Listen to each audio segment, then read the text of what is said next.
Hello there guys, and welcome back to the channel. Now we are back again with the ranking series. So far we have gotten to the science top 15. As in yesterday we did the skill one, which I deem to be currently the weakest class, my opinion. And now we're going to go to the second one from the bottom, which is going to be science, which is actually kind of hard because science class is my all-time favorite class in the game. It has my all-time favorite champion in it, Quake, which, I know it's controversial.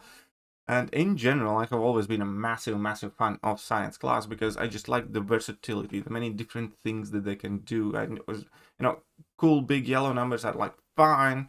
But also like, controlling the fight with a plethora of different debuffs and, gimping the opponent and then managing to kind of like do good damage with various different means is also awesome to me. So all that said, the standard disclaimer here, I'll try to be super quick. As always, I do prioritize the competitive game modes, largely Battlegrounds and Alliance War, because I do personally believe that the champions that we use when losing matters have the most value in the game.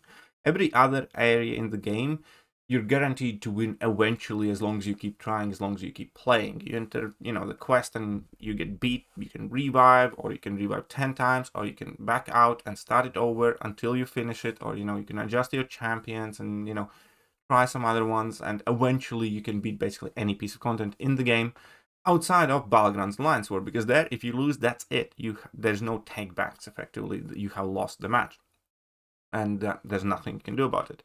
So those are the game modes where winning isn't guaranteed, therefore automatically the most skilled, the most capable players use the champions that, they believe they can do the best with in the current circumstances, and they are the ones that we invest our time, catalysts, attention, money, and everything else in order to be able to do as best as we can using the best champions. But again, that is varied because you can get great results from, for instance, your favorite champion. If you know every single matchup there, you can outperform many different players with, quote-unquote, better meta champions. And at the same time, take it for what it is. In the guide, there is like a lot of champions in science class that I have ranked at least to rank 3, and that I just did it because I love using them. Additionally, keep in mind that whilst mostly these meta champions generally do well everywhere in the game and are useful a lot, there are exceptions. There are times when a fairly mid champion becomes a meta champion just because he counters a couple of matchups. A great example here would be like Spiral. Again, I use that as an example of, I think Spiral is genuinely mid, like really bad. But Spiral just happens to be very good against Serpent and Dark Phoenix, and that immediately gives her more value than somebody like White Tiger, who I think is like better champion for just about everything else. So, keep your wits about you and realize and take these lists for what they are. Right. We are going to talk about science. And first, I need to take a look at the old science top 10.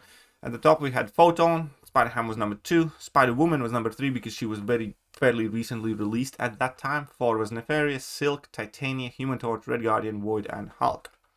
And now, it's time we get to breaking down others. There are, again, in skill class, I didn't necessarily feel doing like that. But in science class, there are a ton of champions that I still would have liked to mention that I personally like I-Bomb. I still think has a place and is kind of cool champion. Anti-Venom is currently one of my more favorite science champions, but realistically he doesn't make the top 15. He would make the top 20, but he doesn't make the top 15 as it stands right now. And I know that there's one particular content creator who loves Joe Fixit and does great things with Joe Fixit. OG Hulk, it's a shame, but he has completely abandoned the metagame. Luke Cage is one champion that I really do like, and I think is, again, in that top 15 to 20 range. Quicksilver is quite awesome too, I like it. I'm not ranking Scorpion, because Scorpion's not in the game yet, really, or technically he is, but his impact on the meta and where he places is, well, unknown. And there are a few more champions that just kind of missed it. But let's go on to spot number 15, and I'm going to give it to Cassie. And I know Cassie is also very, very new, so this is kind of a similar situation Scorpion, where Cassie hasn't had time to prove herself, but at the very least she is in the game, and I, have gotten my hands on her, and I refreshed her, and I do think she absolutely will again kind of shine in Alliance Wars under specific conditions for sure. There are inherent issues with Cassie, and that is currently the AI. The big hope, obviously, is that AI 2.0 will kind of rectify that. But overall, I do think that Cassie can still have like a fairly good set of matchups across the class wheel because of the way she delivers the damage, and her having like two unique different ways how to be able to do that, as in like the big crits on level 2, which is kind of harder to pull off at times, and then, you know, just that once you build her up, her damage output is so consistent and so kind of precise on the power things. And I still think she does have plenty of value. She will have some moderate defensive value as well with her evade, and you know, should she happen to throw those level 1s. But overall, this is like purely theoretical, and whichever case, I do think Cassie's placement is going to shift one way up, one way down, and she used to, in my opinion, easily be somewhere in like 6th, 7th spot in the science class. We'll see how well she has retained her value, but again, compared to many other champions that are sliding down, I do think she has a better chance of still being relevant across the game, including Alliance War and also including Battlegrounds, because of her playstyle and the way she delivers damage and the way she can phase through things with her heavy attack. It is one thing to know that she's quite fairly skill-intensive champion for sure, because you do need to manage, you know, the distance in order to, and you do need to know like the timing, how long you are able to charge your heavy attack before it kind of like stuns you. So she's definitely not champion for everybody, but I did want to give her spot number 15 for now. I'm almost positive it's going to go up, but who knows. Spot number 14, I'm going to give it to Titania. And this is more like a sad story, right? Because I genuinely think if Titania works, she's like the 3rd best science champion in the game. Top 5 for sure. I think if Titania puts in the work, as in her intimidate works and you can do her rotation like you used to, I think she's a top 5 science in the game. Right now, again, she still can do plenty of things, and there have been times when I do use her, but golly, it's number 1, it's so inconsistent, and number 2, not just the fact that you can't kind of like go level 3 into the heavies YOLO push opponent red anymore. Like, that was one thing that already kind of slowed her down and limited her. The second thing is that intimidate, like, the best way to put it. I think at the beginning of one of my recent streams, I took in Titania to the new Alliance War format fight, where in theory she should have been perfect, and she was kind of good. And I, in total, in that fight, threw 3 level 3s. Now, after every single level 3, my opponent immediately activated that level 1 or level 2 or whatever it was. It was, again, I did the thing that Kabam says I kind of had to do and not push opponent red. Fine. Planned out that. And still, 3 times in a row, my opponent just immediately used the special attack. So, I think Titania is insane. Again, top 5 champion in the game, probably like top 20, sorry, top 5 science in the game, probably like top 20, top 30 champion in the game. But Kabam just killed her, honestly. And the fact that they refused to do anything about it, and the fact that they're just, Titania is fine, and they're not acknowledging, and they're not doing anything, and there hasn't been any like decent amount of communication from Kabam in regards to this issue, it is so anger-inducing. And yes, I do have her at rank 4, and yes, I do regret taking her to rank 4 because Kabam killed her, right? Other than that, I would love that, but I think the least they could do is give the rank down tickets, gosh darn it. But yeah, as it stands, you know, Titania still has her uses, you know, the buff immunity, the haymakers, the big level 3, but it's so much more inconsistent and so much harder to use her. So I hope Kabam fixes her. If they do, she's gonna fly up. If they don't, I have no doubt that I'll probably will not even give her the top 15 spot in like 6 months from now. So it's another one of those champions that's kind of in the limbo, unfortunately. So right now, yeah, it is what it is. Spot number 13, I'm gonna give it to Thing. And realistically, Thing kind of like for a while was like a massive defensive threat, and actually for a while he was used offensively in AW maps as well, because he had the right immunities and like nullify immunity, shock immunity, bleed immunity, and just kind of happened to be able to do a handful of fights. But then he kind of disappeared for a while, And recently, he's making like a spotty return. He is absolutely like a meta merchant defender. And one of the things why he's kind of decent is uh, because I'd say Mantis and Okoye aren't particularly great against him. So, like the more relevant skill offensive champions, I'd say. I'm not gonna say Mantis there anymore because Mantis has fallen off, but you know, um, really, it's just the Okoye Nick Fury kind of. That doesn't counter him, and with that there aren't too many skilled champions offensively that people often end up running. There's generally just the crossbones, you kind of have to protect him. Obviously, he has counters outside of other classes, but I think that skill class has kind of moved away from the traditional, ability accuracy champions. And he's bleed and shock immune, and again, plenty of the new age skill champions are bleed or shock reliant. So he has kind of made a step back. He's in a fairly delicate place where obviously if you do have the thing, an opponent's going to grab the crossbones or something, he's just going to get absolutely nuked into the oblivion. But with the help of nodes increasing the difficulty level of the fight, he has become like once again kind of a formidable defender, more so in some metas than others. So it is kind of streaky when we do see him.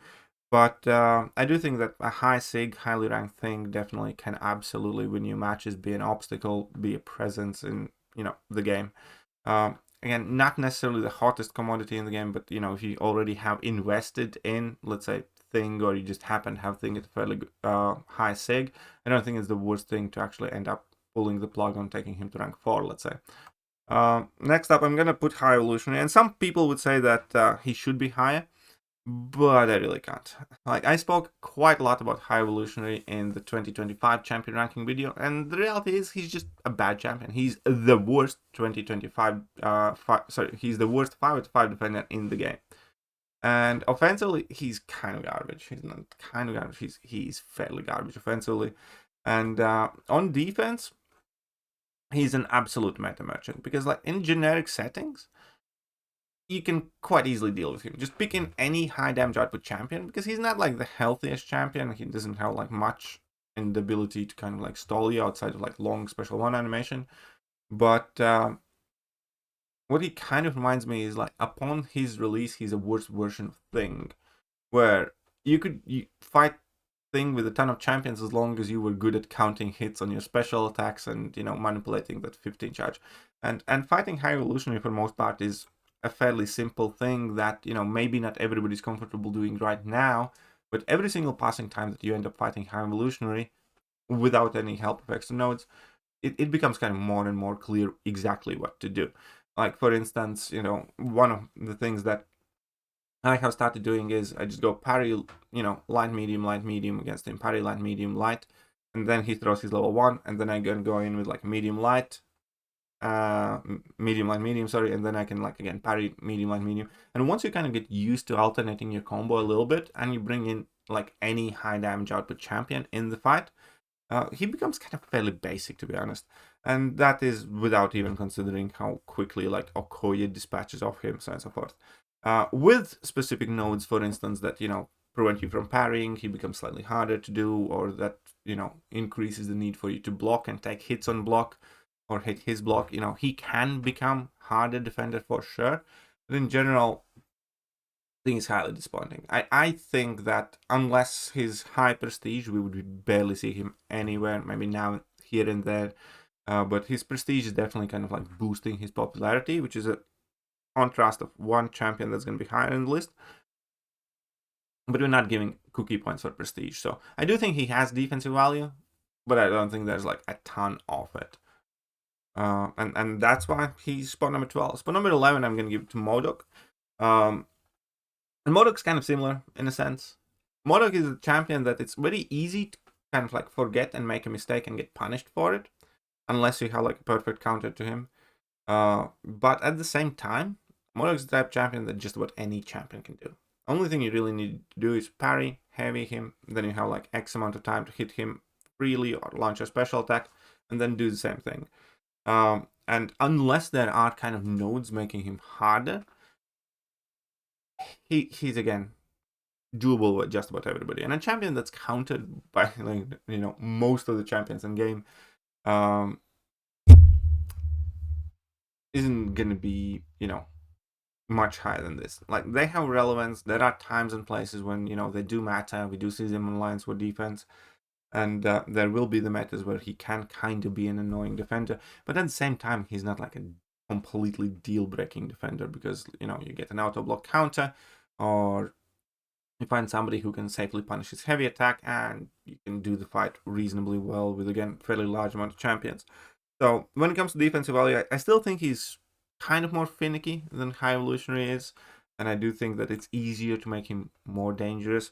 But overall, I do see them fairly similar. I really do. I think both of them are, like, you know, mystics who are defensively annoying, but completely doable with majority of the champions in the game, unless there are some nodes coming heavily to help them. And Void would actually kind of fit in a similar group, except that Void actually has offensive uses and offensive purpose. And Void, the man is just, like, still alive. Like, that's how I see it with him.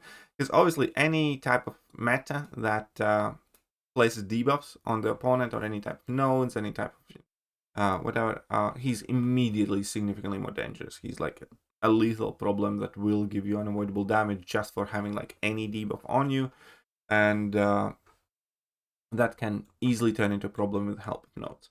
So again, situationally, he's going to be a very troublesome defender that you do want to have very specific counters towards, or you can kind of get rinsed. At the same time, offensively, he's kind of like the slow and steady type, where, you know, he does have access to that petrify, which is kind of like the main thing. So he can reverse the healing, he can reverse the regeneration, he can, again, utilize nodes in his offensive kit, or synergize it, like Mr. Fantastic pre-fights, for example, to gain access for extra damage, and you can slow play fights with him that are quite versatile and creative uses, again, for the Void in Alliance War both, and in Valiance as well. I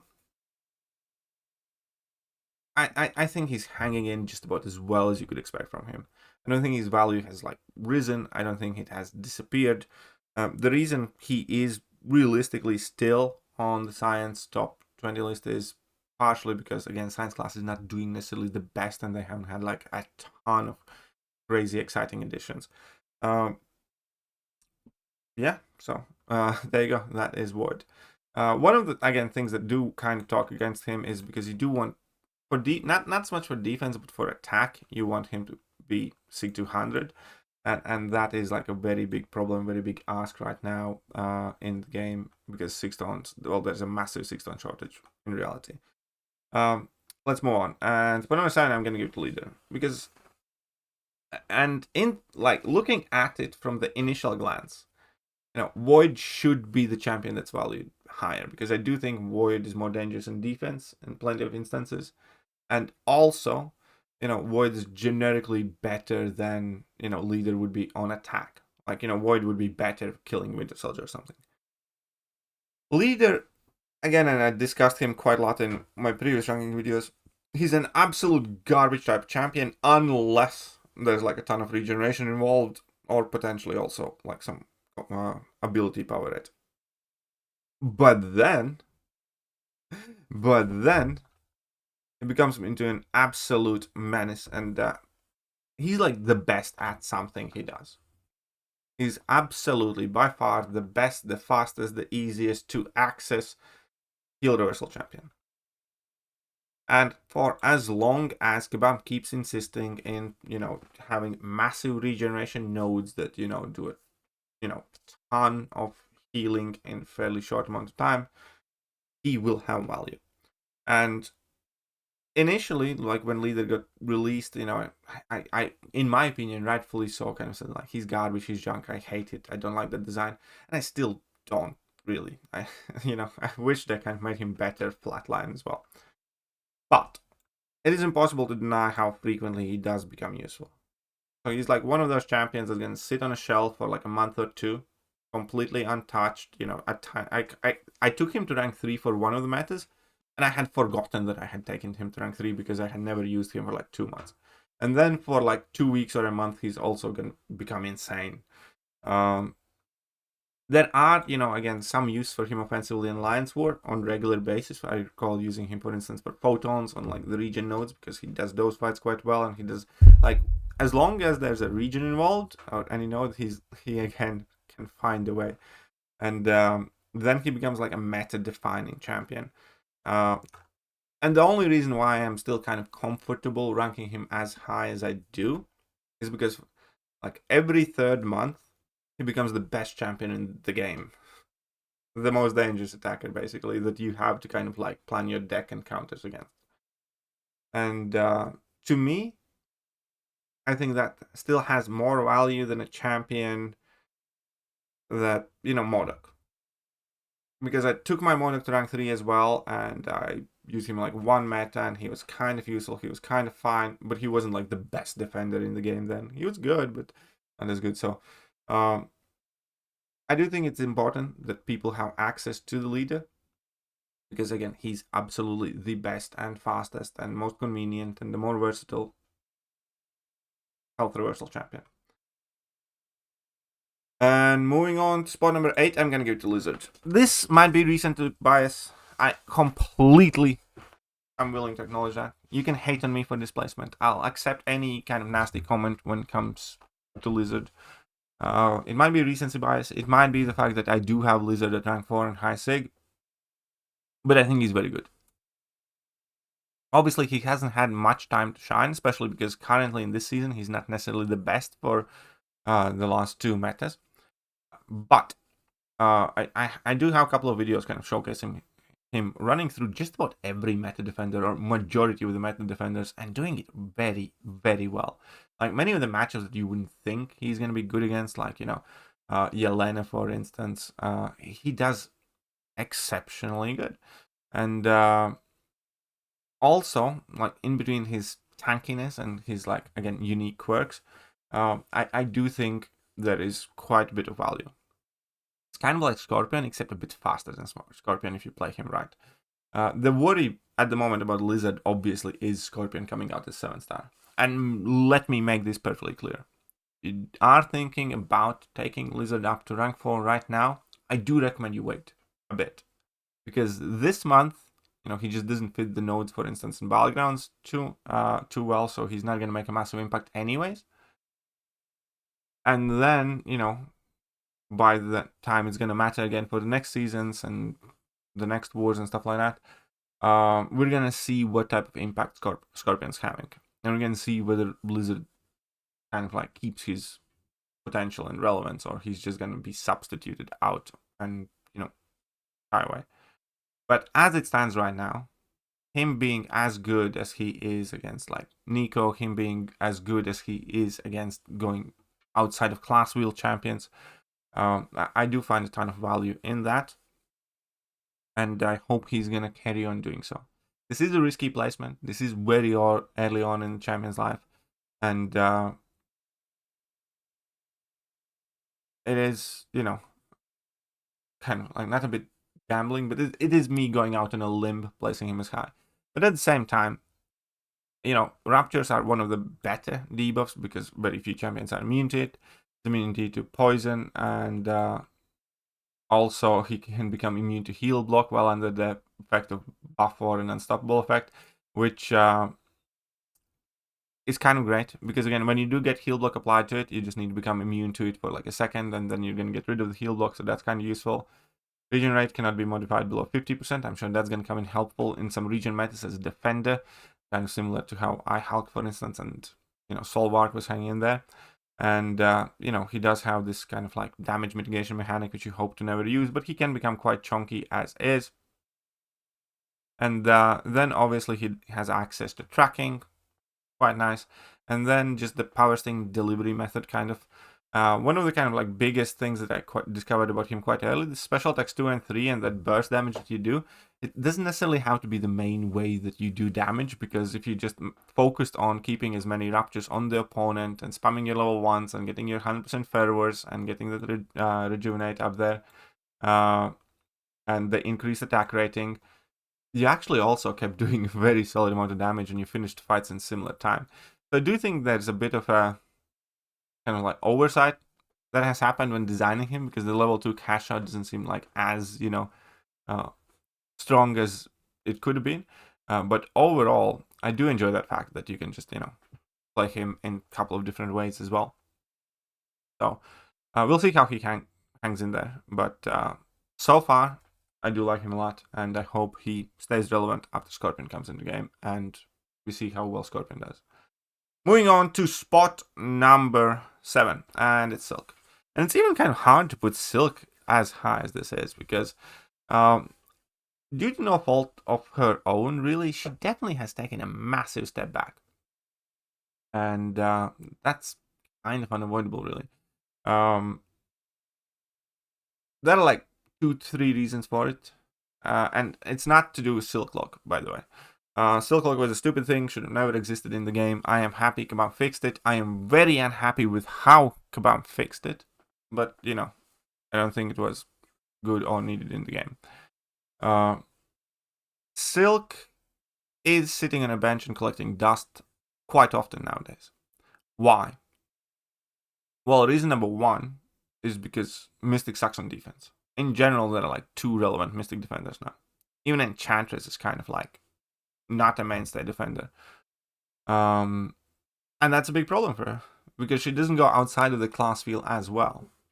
She was always like one of the fastest, science nukes that countered the Mystic class very, very well. She doesn't go outside of the class field all that well. And then, she's not that great against Nico. She can obviously do the fight, but in general, there will be better Nico counters than she is. And Nico and Kindred is the same thing. She can do the Kindred fight. She's not that great against Kindred because of the, animations and Kindred's insane recovery speed. With Silk, you can quite easily get parried if you do trigger that auto evade, which is very annoying. And additionally, Kindred goes stun immune, which kind of messes with your rotation and core principles of you. And because Kindred has regained defensive relevance, that hasn't helped Silk. Because Nico is like one of the 2 more relevant Mystic defenders, that hasn't helped Silk. Because every other Mystic defender has just went off and fallen off the cliff and are basically nowhere to be seen. That definitely has hurt Silk a lot. So whilst in Alliance War, we still absolutely do see her present, and she, does do some fights. In general, we do see less and less of her. And again, it's not even a fault of her. If we had a handful of more Mystic defenders, good Mystic defenders, dual purpose champions, I think we would see more Silk. But like that. But again, because Mystic sucks on defense, and so does she, because unlike the more popular science champions that are ranked higher than her, at the very top of the class, she's not like a dual threat champion. She was also always an offensive nuke, but Kabam hasn't made things for her to nuke recently. And obviously the fact that Dark Phoenixes and whatnot have like all these safeguard mechanics in them, and Captain Britain, and she can't do many of those matchups, that hasn't helped her greatly either. There's still absolute value in her, but her stock is kind of sliding down right now. Moving on to the next one, Count Nefaria. Count Nefaria is spot number 6, which I think is solid. I do think it's slightly lower than it used to be, but many of the things that I kind of said about Leader refer to Count Nefaria just to a lesser degree. Obviously, any meta where a ton of power gains involved, any meta where a ton of regions involved, his value rises drastically and he becomes a significantly better champion. But in general, he's again like a fairly spotty appearance. We will see him here and there because he is gosh darn versatile. If I have to be honest, I think he's like the 2nd most versatile science champion in the game right now in terms of how many different random matchups he can take. He's not going to do them fast almost ever, or well, very rarely. He's going to be like a very fast offensive champion, especially for the trickier fights. But he can absolutely become capable Serpent counter. It can take some 80-90 seconds to do it on equal ranks, but he's going to get it done, and he's going to come out fairly healthy. He can become a quite good Dark Phoenix counter. Again, he's going to take 80-90 seconds to do it, or like 70 some, but and he's going to lose a bit of health, but he's going to be better than vast majority of the champions in the game. And the same goes for like Captain Britain and most of the very, very annoying defenders. So he can do a lot, but many of the things that in generic metas he would do, he doesn't do quite fast enough for him to be seen as like a massive threat. And then, when he has his kind of like supporting conditions in play, he's an absolute menace. All that said, also I love the fact that he's basically unkillable when massive regions are involved, and he can be absolutely fun and cheesy champion across the game. So again, I think Nefaria is a cool rank up. I think he's a cool champion. I do think he has, time and place. I don't think he's like, again, a staple insta rank 4 type of champion. You can consistently get use out of him. No, he is not quite like that at the moment in the game. But I love him nonetheless. Oh, sorry. I'm battling a bit of a cold here. Right. Let's move on to the next one. We have Red Guardian. I think Red Guardian would be 50 times more popular if he wasn't one of the rarest champions in the game. And that's kind of the problem with him. He's, I would say, the best science nuke right now. Because again, he does very well going outside of the class wheel. And, the understated utilities of buff immunity and slow are quite helpful. But the main principle is he's kind of like science class Carl, just better in my opinion, because he actually doesn't take as much block damage. And the entire essence of him is get to level 2, drop it. If it crits opponents, dead. If not, drop a few more heavy attacks, done. And again, he goes incredibly well outside of the class wheel, and he's insanely intimidating and scary champion. Can't really rank him any higher, because again, he is fairly easy to be stopped. It's not like he works every time, all the time. You don't have to pick and choose like when you are able to utilize his damage the best. And the other thing is, it's fairly difficult to gauge his full meta impact because he's so rare. I would argue that he is more rare than Dark Phoenix, even in the game. And yeah. So it means not too many people have him in the first place, let alone maxed out, ranked up, and have that big of a data pool. If Kabam makes him more available, I can easily see him again being an absolute mainstay in people's guns and decks. Because he can absolutely do some crazy things. I don't think I want to discuss him much further because, again, of how rare he really is. But those people who do have him ranked up, rank 4, 6-200, every single one of those people absolutely love the champion. So that's where I'm going to place him. For number 4, I'm going to give it to Piggy. There's just no way of avoiding it. Piggy is still very good and very dangerous champion. Just not as kind of like relevant or as capable as he was like a year ago. There are like 3 aspects to it. Number 1, much of his uses and much of his like attention has been stolen by Spider-Woman. It's just the way it is. It doesn't make him worst champion, but it just means that, he's not as meta relevant or dominant anymore. It means that given the choice, you guys know which one you're going to pick.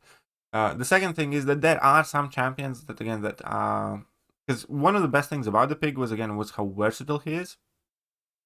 And then, we do have more and more champions that he is incapable of doing that are currently very relevant in the game, like Captain Britain, like being one of them, just to name a few, and Dark Phoenix running around wildly, and so on and so forth.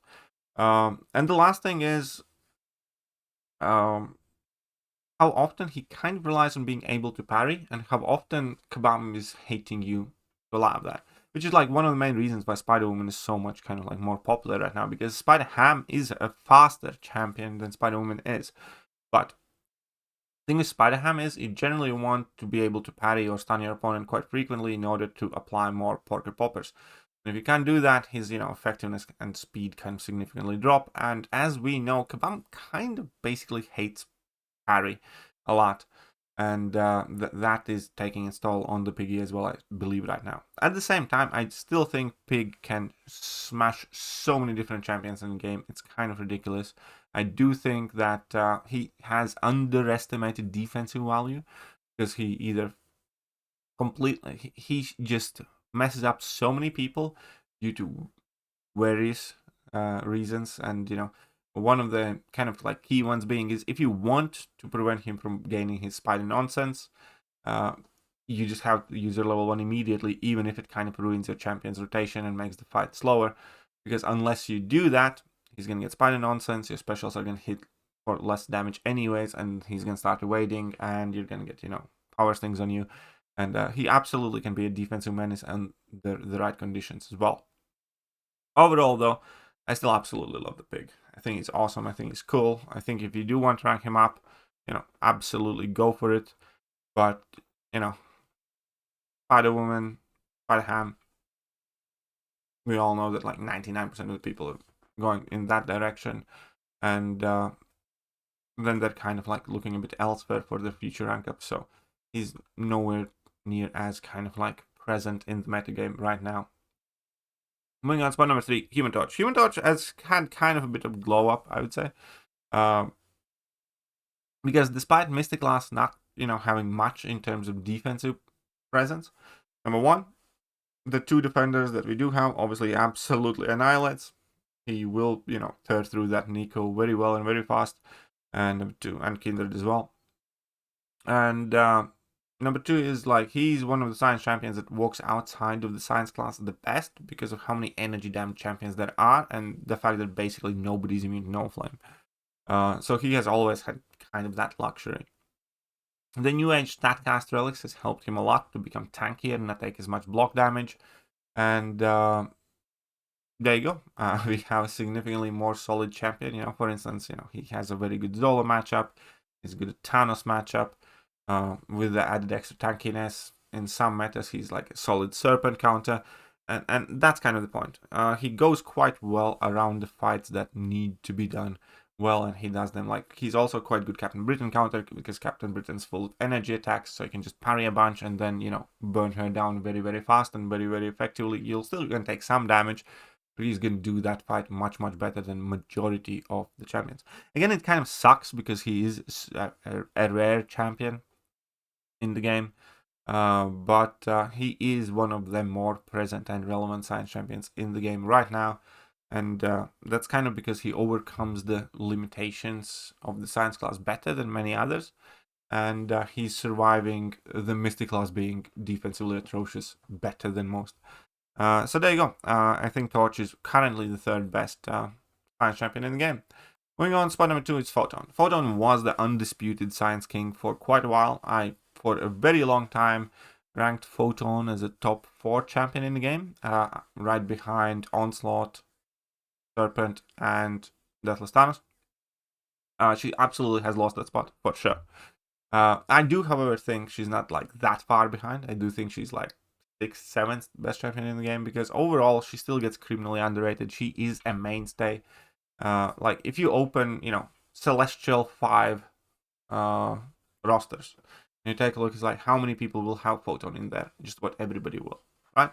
And almost all the metas, because she is an absolute staple, no-brainer, rank 4 type champion. Why? Well, because unless you do have fairly specific defenders, she is a trouble on defense. You can outskill that fight, can use several random champions to do that fight reasonably well, but the thing is, she's very unforgiving because she switches off the willpower, she puts a ton of debuffs on you, there's like no really recovering any health or accounting for mistakes. It's easy to make a mistake against her. She, throws a special attack in the wrong time, or you throw a special attack at the wrong time, and she goes, in her hard light mode at the wrong... Because she has a fairly high skill demand and skill ask to do her without great counters. And that still is absolutely holding value. And then there's the other side of it, where she is an underestimated offensive champion. She again does reasonably well outside of the class field. She's not the fastest, because in essence she's kind of like a ramp up champion, but at the same time she's not exactly unplayably slow either. She's still gonna do this 60-ish second fights fairly comfortably against most of the opponents that she goes up against, and more often than not that's kind of good enough. And her offensive prowess, again, gets challenged and used a lot in all areas of the game mode. She's good in incursions, she's good in alliance war, she's good in, questing type of content. So she's definitely a very, very capable attacker, just not like the most nukey one in Valorant. And yeah, and defensively, I think, many of you know exactly how often you have gotten wrecked by Photon. There will be metas that make her like easier than normal, but there will also be metas that absolutely make her a lot tougher than normal. And here we are. Obviously, we all know who's the top champion, Science class. I am still very mad at Kabam for, like, messing with her. I do not know, whether she's going to be the top Science champion after Kabam changes. I think she will. I think the change is not going to do enough to knock her, that much further. But effectively, she's going to become worse attacker and worse defender than she is right now. And that really does enrage me. Because there's absolutely no doubt in my mind that as it stands right now, Spider-Woman is a top 5 champion in the entire game, one of the most versatile offensive champions in the game, and also a very capable defender that can mess you up. Parts that will be going away for sure, but a large portion of her matchup spread is going to remain, which is, why I love. Ironically, she's quite good against Photon, which, kind of came out of nowhere, and that's great. Quite good in Zola, that's awesome. She's capable of doing some random Sinisters and Solvarks, that's great. And again, she just seems to work when you wouldn't necessarily expect her to work. She's like fairly competent Yelena counter, which again is not that common. And in general, I think she is absolutely amazing. I think she does what needs to be done in the game. And when you look at her abilities, for instance, when you compare Scorpion to her, Scorpion on paper seems like quintessentially the perfect Science champion. Spider-Woman's not that.